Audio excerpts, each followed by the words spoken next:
I just got a new couple of Heinisch Shears from eBay. I went ahead and opened the first one. Thing that caught my eye is that this pair here, the nut and bolt and the condition is actually pretty rust free. So this is really cool. This is one of the older sets, as you can see here, with the bolt saying 1859 on it. So this was before his sons took over the business after the Civil War when he died. Another couple of things I like about this pair is the Japanning is actually in not good condition, but surviving long enough to where I can even see how far the Japanning underneath one of the blades goes on this side and on the front here. So this is actually in really good condition. Kind of disappointed that the spacing between the two fronts here is overlapping a bit. That's a little bit too much, and that's caused by some damage to the handle stop here. I'm going to have to see if I can fix that. They're really tight,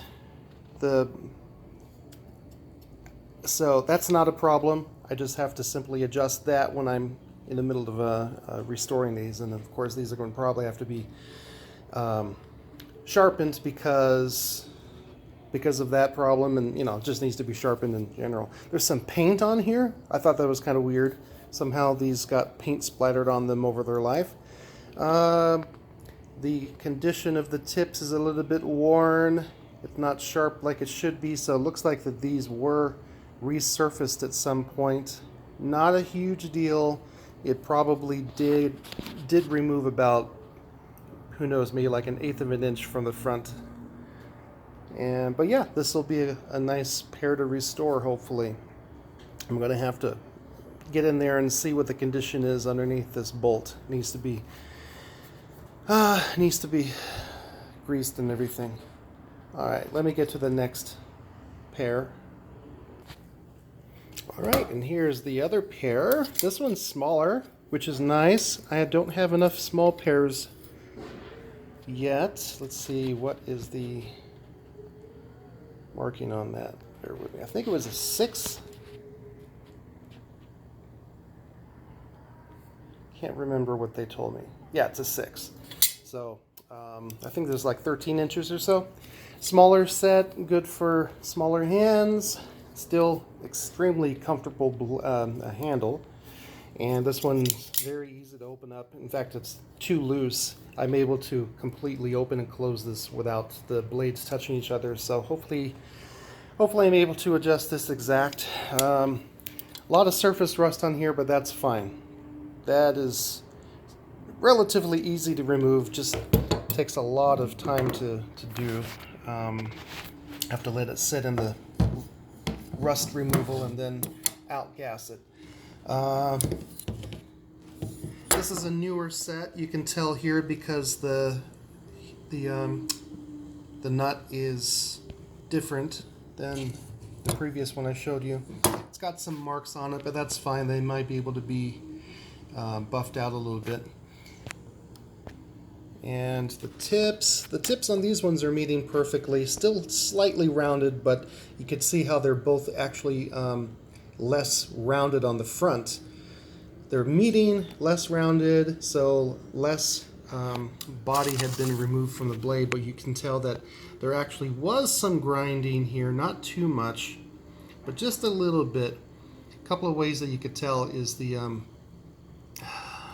so this is if you see enough of them, you'll get the idea. Right there is, where is it at? Where's my finger?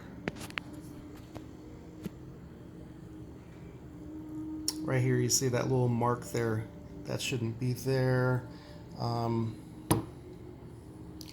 Looks like someone tried to make this a little bit more into a knife blade. Gotta fix that up. Anyway, yeah, there's a certain geometry to the cutting surface that makes these work really well. And I gotta return that. I have to do some resurfacing. But these will also hopefully look amazing. I kind of like the way that this these people went ahead and packaged these, because what they did is they bound it around with saran wrap. That's good. And they put a couple of tubes here. So what happened is that when on the inside, when it was getting shipped, it kind of created like a bit of a buffer around it, so that way they didn't get knocked over. Very clever. And it saved a lot of room. They probably paid less in shipping due to that, as compared to the massive box here. That was a little bit overkill, but at least it got here okay. Yeah, I was a little bit disappointed in the lack of communication from the company that sent me this. They specialize in what they said was customer returns and things like that. They usually sell like modern products. I'm like, these are not customer returns. What are you talking about that they might be slightly damaged and used? These are about 130 years old. Civil War era. We're talking about, like, you know, actual antebellum antiques. What are you talking about? They might be a little bit used. Duh. That's not what I'm concerned about. My concern is making sure that they're preserved. It's a whole different thing.